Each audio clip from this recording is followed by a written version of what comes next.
오늘 말씀 봅시다. 창세기 18장 22절에서 33절까지 말씀입니다.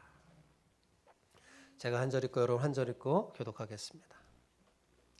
자, 제가 먼저 시작할게요. 그 사람들이 거기서 떠나 소돔으로 향하여 가고 아브라함은 여호와 앞에 그대로 섰더니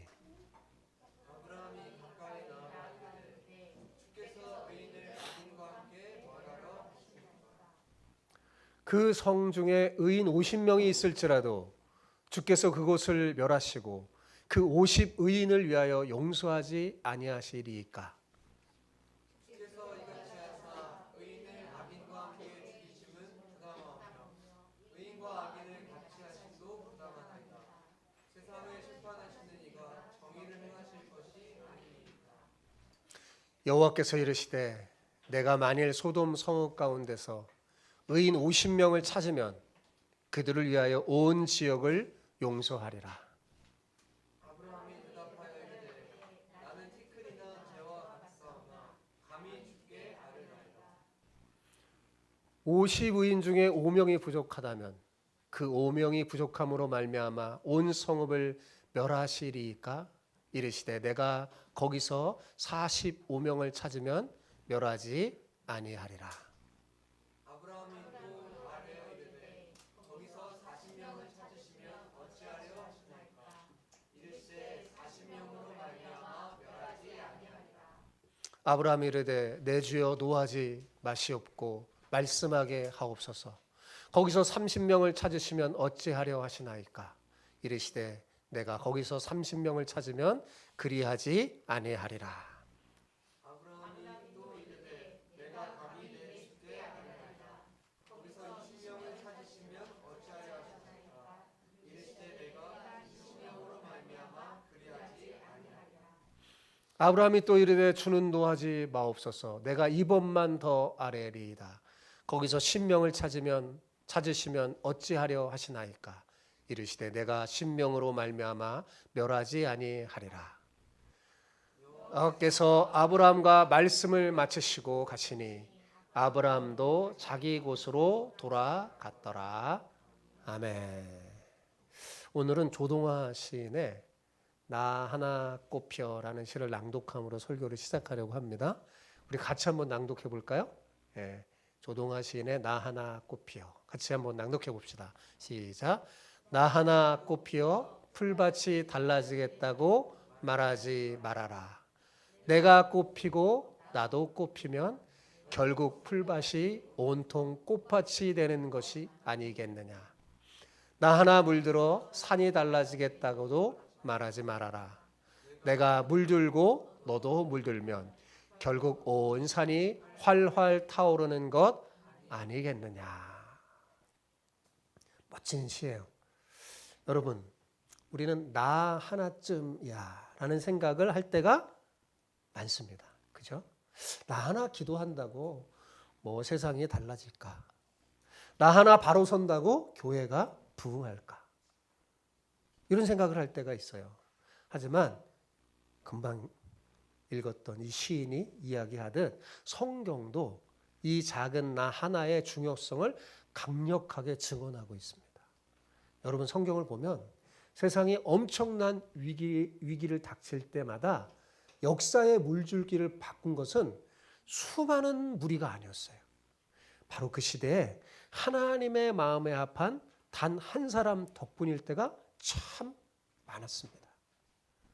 오늘 우리가 만날 인물이 바로 그 한 사람이죠. 하나님께서 죄악이 관영한 도시 소돔과 고모라를 심판하려고 칼을 드셨을 때였습니다.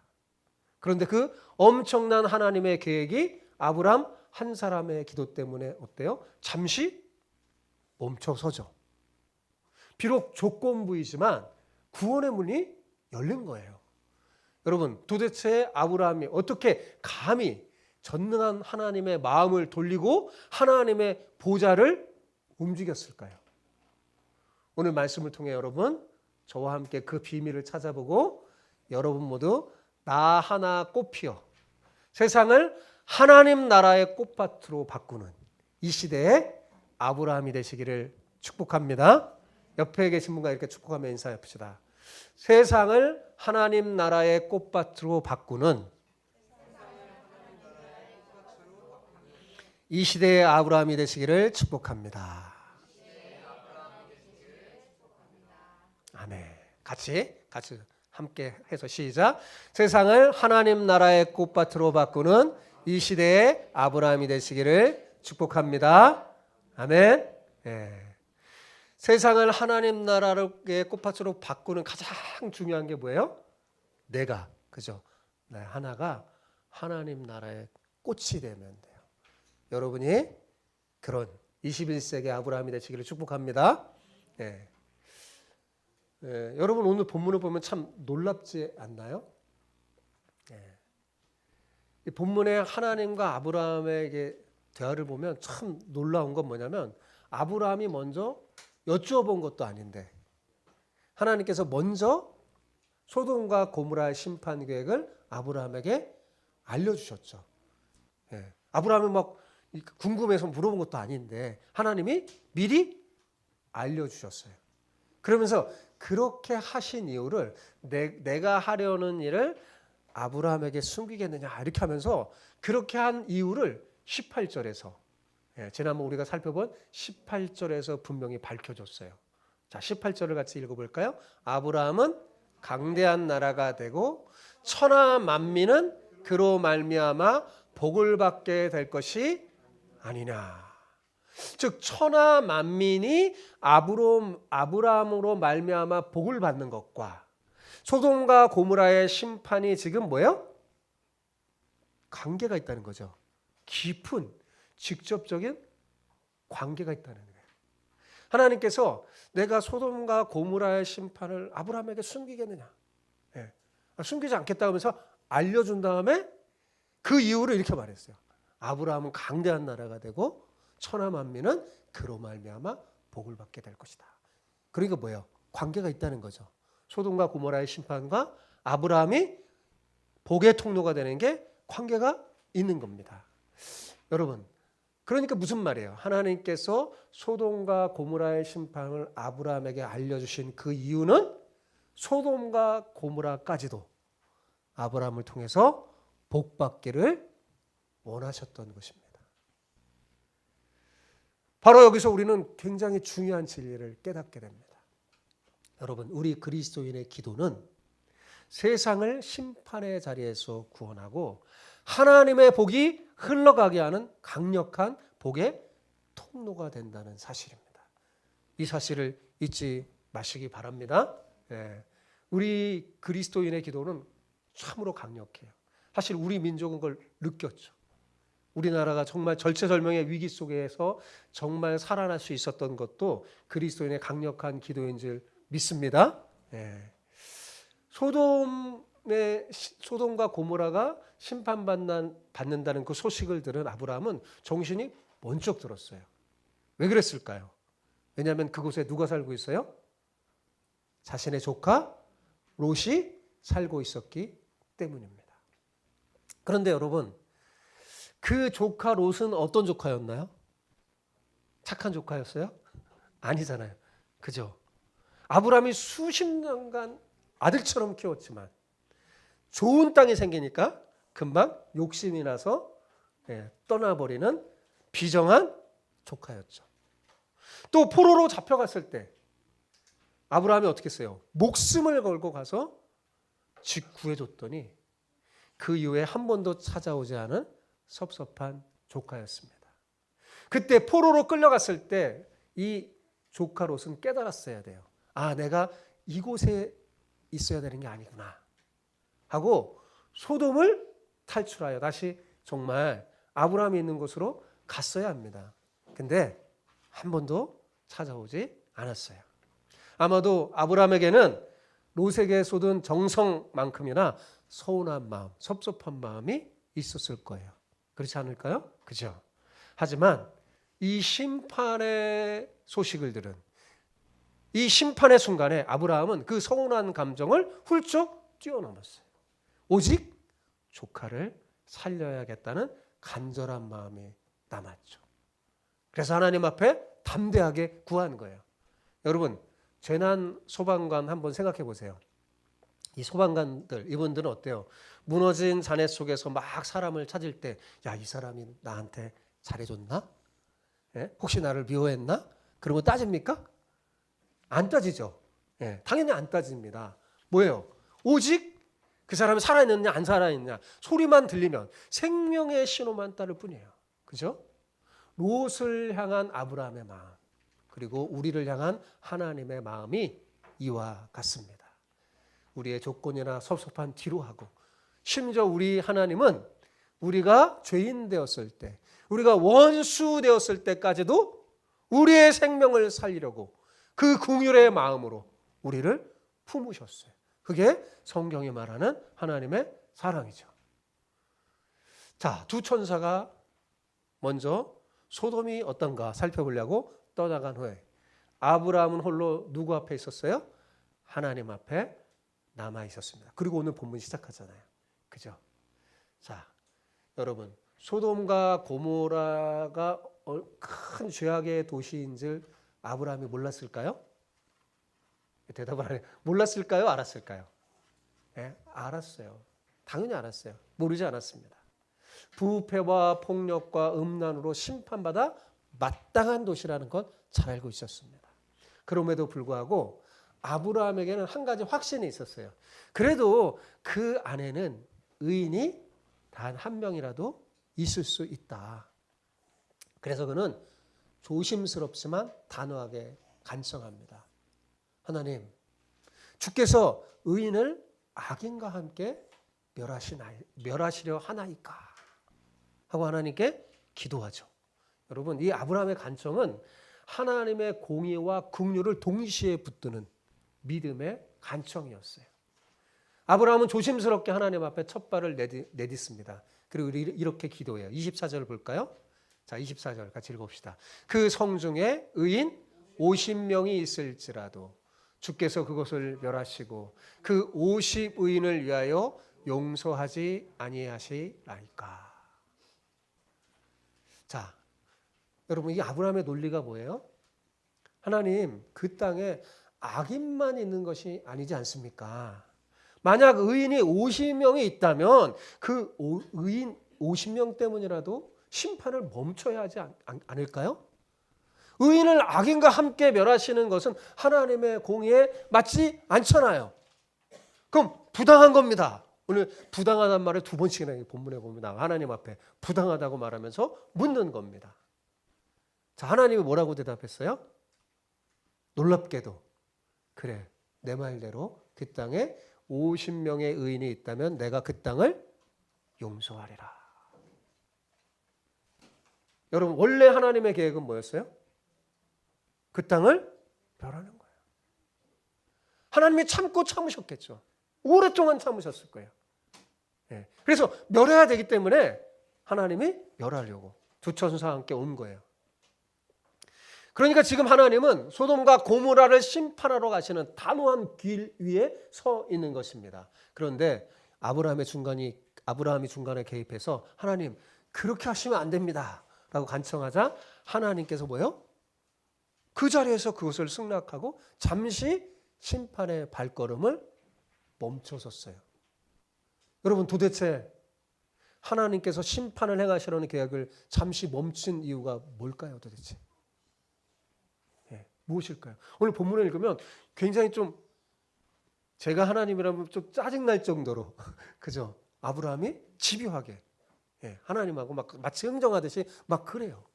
그런데도 하나님은 이상하게도 너그럽게 그래 다 들어줍니다. 왜 그러신 걸까요? 그것은 아브라함 안에 있는 단 한 가지 그의 마음을 봤기 때문에 그렇습니다. 그것은 바로 감정을 뛰어넘는 뜨거운 사랑, 긍휼이었어요. 아브라함의 마음속에 감정을 뛰어넘는 뜨거운 사랑, 긍휼. 그것은 원래 하나님의 사랑이었죠. 그게 아브라함 속에 있다는 것을 하나님이 봤기 때문에 그렇습니다. 솔직히 하나님이 아브라함의 진짜 의도를 모르셨을까요? 아브라함이 막 의인 50명을 거론하는 거 사실 그 안에 누가 있어서 더 그런 거예요? 자기 조카 롯이 있기 때문에 롯을 살려달라는 속마음이 어떤 면에서 거룩하게 포장된 거일지 모릅니다. 하나님은 그걸 훤히 아셨죠. 그러나 하나님은 아브라함의 이 행동을 꼼수라고 생각하지 않으셨어요. 조카에게 얼마든지 서운한 감정을 가질 수 있었을 텐데 오히려 그 인간적인 섭섭함을 뛰어넘어서 롯을 긍휼히 여기고 사랑하는 그 마음을 보면서 하나님은 이렇게 생각했을 것 같아요. 야, 아브라함의 마음이 꼭 내 마음 같구나. 여러분, 우리 하나님이 지난날 우리 인간들을 볼 때 얼마나 많이 섭섭하고 힘이 드셨을까요? 그러나 하나님은 그 섭섭함 때문에 우리를 멸하지 않고 끝없이 긍휼의 마음으로 한없는 하나님의 사랑으로 용서하고 품어주셨어요. 조카에게 섭섭한 마음이 많을 텐데 그런데도 구하야겠다는 아브라함의 이 사랑의 마음, 그 마음이 하나님의 마음을 녹인 겁니다. 왜요? 인간을 긍휼히 여기는 하나님의 마음과 닮았기 때문에. 여러분, 하나님은 우리가 이 하나님의 마음을 품고 살기를 원하십니다. 빌립보서에 바울이 그랬잖아요. 너희 안에 뭘 품으라? 이 마음, 곧 그리스도 예수의 마음이니. 여러분, 우리가 뉴스를 볼 때 참 못된 사람들 많잖아요. 큰 무도한 사람 많으면서 야, 저 사람은 진짜 벌받아 마땅해 이렇게 손가락질하고 말할 때가 있어요. 그죠? 그런데 진정한 사회복지사는 그 사람이 왜 그렇게 됐는지 그 뒤에 숨겨진 상황과 아픔을 보려고 노력합니다. 멸망이 아닌 회복과 구원을 바라보는 거죠. 아브라함이 그랬던 거예요. 소돔을 봤을 때 심판받아 마땅하다고 보지 않고 혹시 그 안에도 의인 10명이 있지 않을까라는 살리는 시각으로 본 거예요. 나에게 섭섭하게 하는 여러분 가족이 있습니까? 혹시 정말 미워하는 대상이 여러분에게도 있습니까? 원수처럼 여겨지는 그 사람. 여러분, 그들의 그 단점과 섭섭함을 바라보지 말고 그들을 향한 긍휼의 마음, 긍휼히 여기는 마음, 그들을 위해서 기도하는 것. 여러분 쉽지 않겠죠. 그런데 그것이 바로 우리가 이 시대에 아브라함이 되는 길이에요. 이거는 쉽게 되지 않아요. 어떻게 해야 이런 마음이 될 수 있을까요? 하나님을 알아야 돼요. 하나님의 마음을 알아야 돼요.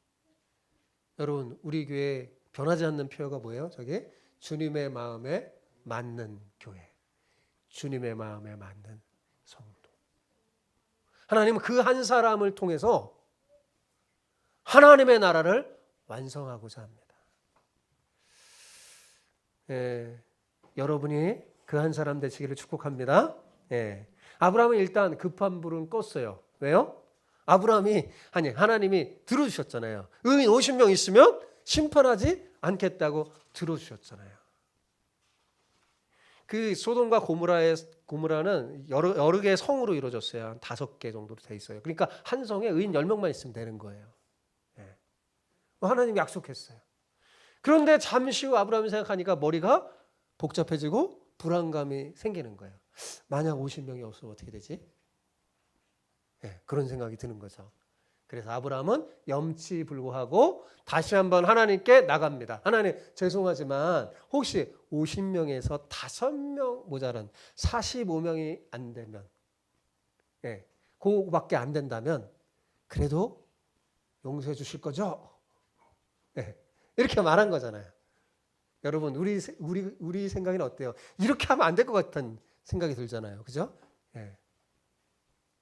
그런데 놀랍게도 하나님은 그 요구도 어땠어요? 받아주셨어요. 하지만 아브라함은 여기서부터 멈추지 않습니다. 왜 멈추지 않을까요? 뭔가 불안한 거예요.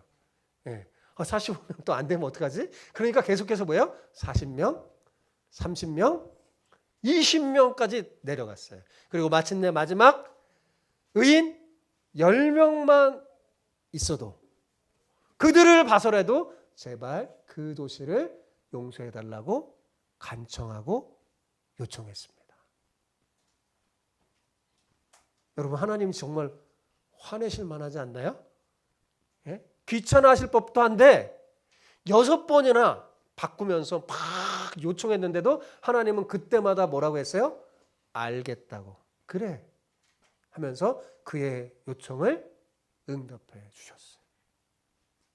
여러분, 어떻게 아브라함은 하나님이 계획하고 결정하신 일을 6번이나 바꿀 수 있었을까요?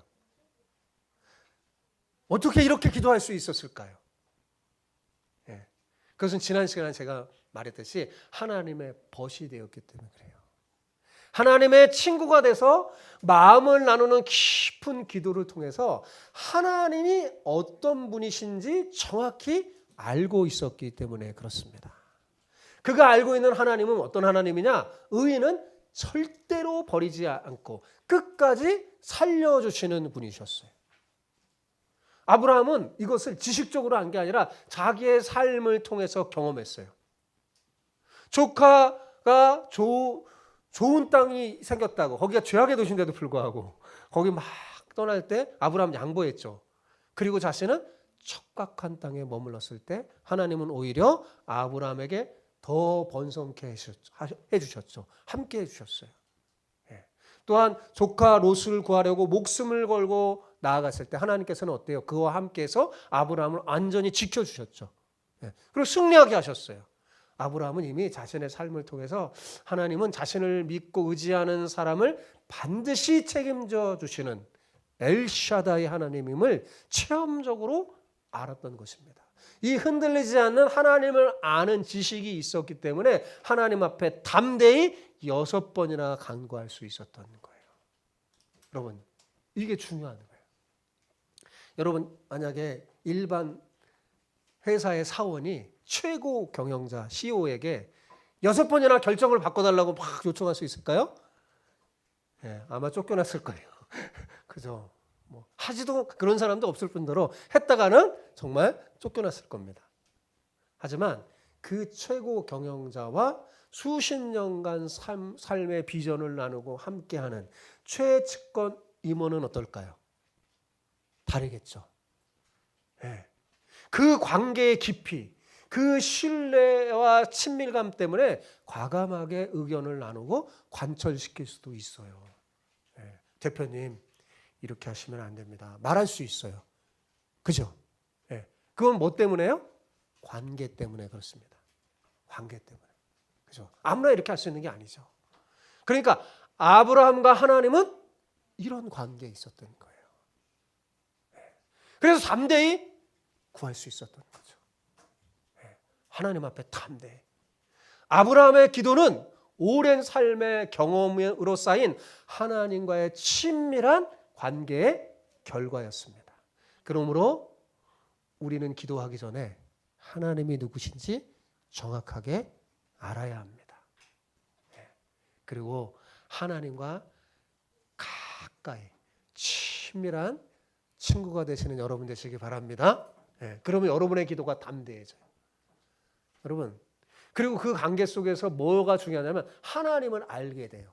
이게 정말 중요해요. 하나님이 누구신지. 여러분, 단순히 전기차를 운전하는 것과 그 차의 설교 도면을 완전히 이해하는 것 다르잖아요. 그죠? 아브라함은 하나님을 피상적으로 믿는 사람이 아니라 하나님의 마음과 뜻을 깊이 아는 사람이 됐어요. 어떻게 해요? 그분과 대화하면서, 기도하면서. 하나님이 의인을 멸하지 않으신다는 그 사실을 너무나 잘 알고 있었기 때문에 그는 6번이나 하나님 앞에 간구할 수 있었던 거죠. 하나님 앞에 기꺼이 그 인원수를 내리는 작동 스위치를 누를 수 있었던 겁니다. 여러분, 우리의 이 말씀 묵상과 순종이 이 하나님의 설계 도면, 하나님의 마음, 뜻을 읽는 거예요. 하나님을 알고 하나님의 뜻을 읽고 나아갈 때 그 사람의 기도는 대단히 다릅니다. 담대하게 하나님 앞에 구할 수 있는 거죠. 여러분, 우리가 드리는 이 기도가 응답되고 이렇게 아브라함처럼 세상을 바꾸는 능력 있는 기도가 된다면 얼마나 좋을까요? 여러분, 우리가 정말 그런 기도를 원한다면 오늘 설교를 잘 들으시기 바랍니다. 거기에는 비밀이 있어요. 자, 첫 번째로 잊어버리지 마세요. 예, 우리 안에 뭐가 먼저 있어야 되냐면 감정을 넘어선 한 영혼을 향한 뜨거운 긍휼과 사랑이 있어야 합니다. 그러려면 어떻게 해야 된다고 그랬어요, 제가? 하나님과 깊은 관계 속에서 하나님의 마음을 알고 그 마음을 품어야 돼요. 둘째, 하나님이 어떤 분이신지 정확히 아는 지식이 있어야 합니다. 아브라함에게는 뭐가 있어요? 이 두 가지가 다 있었어요. 그는 그의 기도가 죄송합니다. 이렇게 하나님의 보호자를 움직이는 능력의 기도가 될 수 있었던 것은 바로 여기에 있었습니다. 그러므로 여러분, 우리도 하늘 보호자를 움직이는 능력 있는 기도를 하려면 무엇보다 먼저 뭐예요? 하나님께 더 가까이 나가 그분과 마음을 나누는 깊은 기도의 세계로 들어가야 합니다. 예. 제가 이렇게 설교를 계속 하게 되는 거는 성경에 차례대로 나오는데 이게 너무나 중요하니까 자꾸 이 내용이 나와요. 예. 그래서 여러분에게 말하는 거예요. 자, 우리가 하나님과 마음을 나누는 깊은 기도의 세계에 들어가려면 어떻게 해야 될까요? 하나님의 마음을 알고 품어야 돼요. 하나님의 마음을 품으면 감정을 넘어선 한 영혼을 향한 뜨거운 긍휼과 사랑의 마음을 얻게 될 겁니다. 그리고 둘째, 하나님 알기를 더 힘쓰고 애써야 돼요. 그럼 성경에 그 믿음의 사람들 보세요. 그 특징이 뭐냐면 하나님 알기를 원해요. 더 알기를 원한다고 그러죠. 내가 하나님을 더 알기를 원한다. 하나님을 알기를 원해야 돼요. 어떻게 해요? 평소에 말씀을 통해서. 단순히 말씀을 읽는 게 아니라 그 말씀을 읽었으면 묵상해서.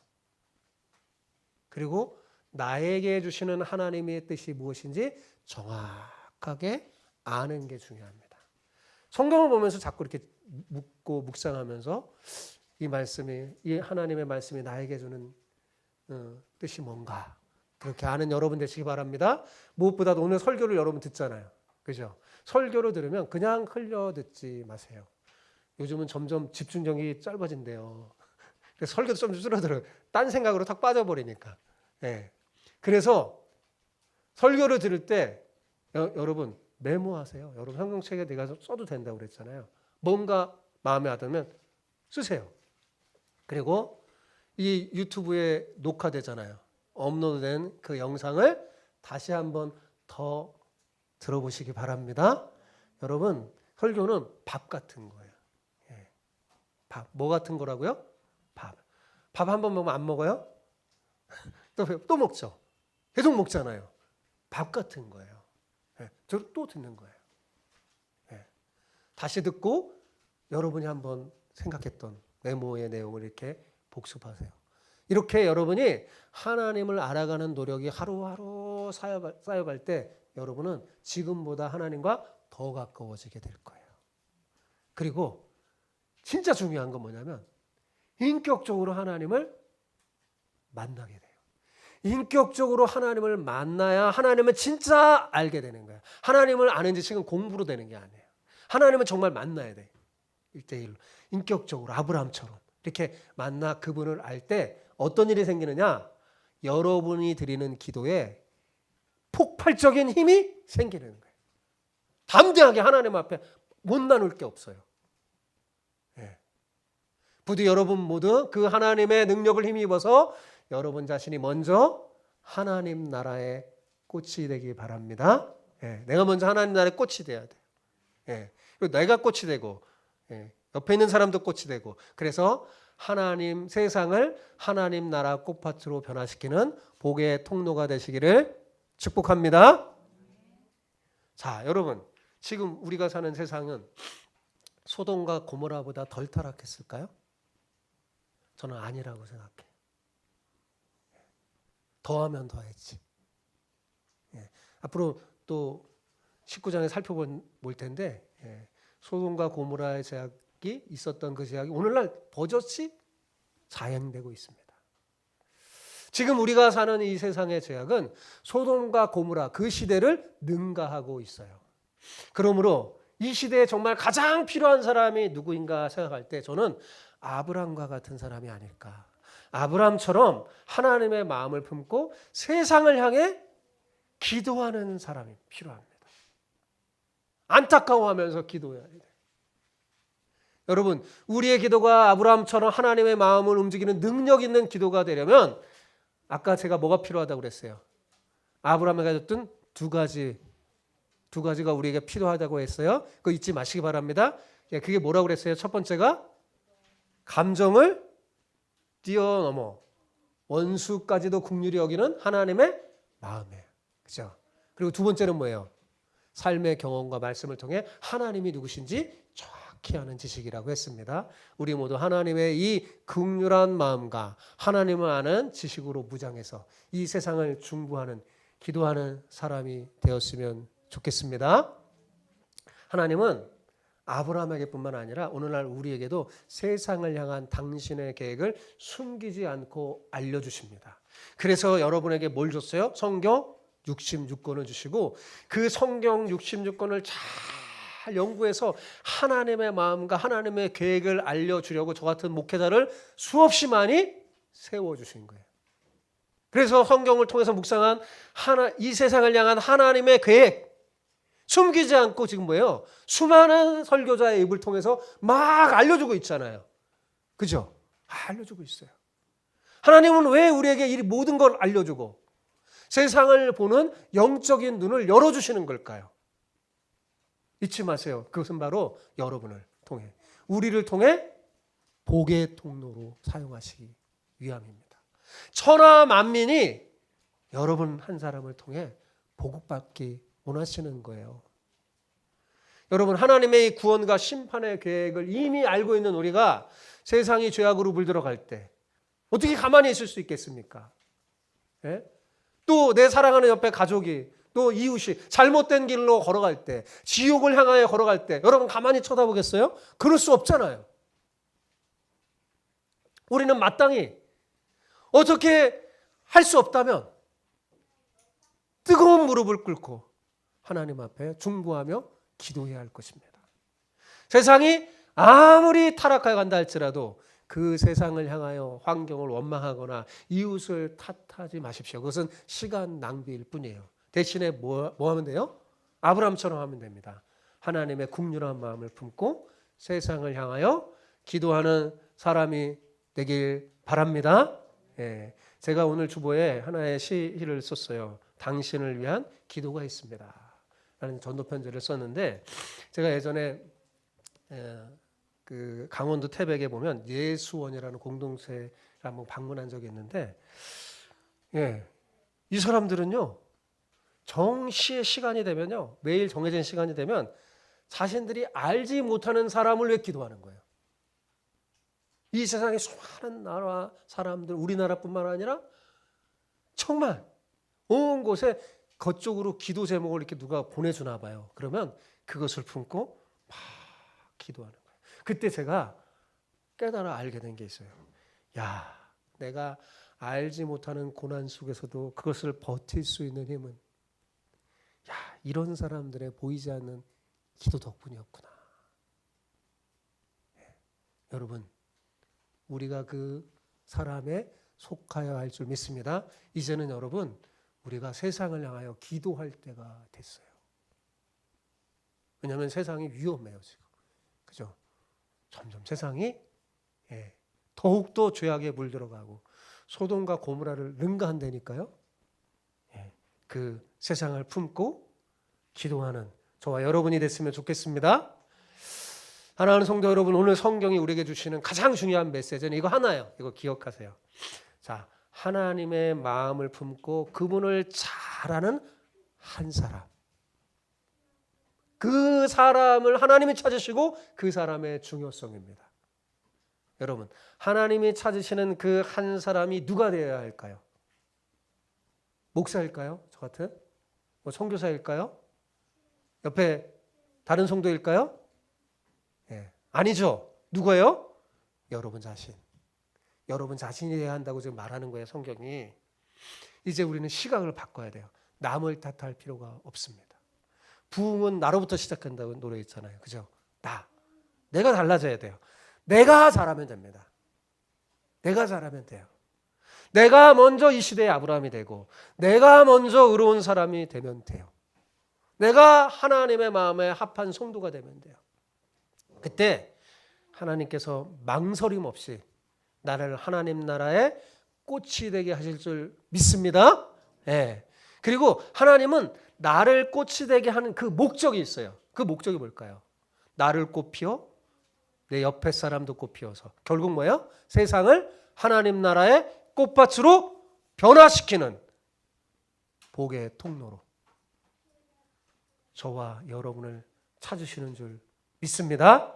여러분이 바로 그 한 사람 되시기를 축복합니다.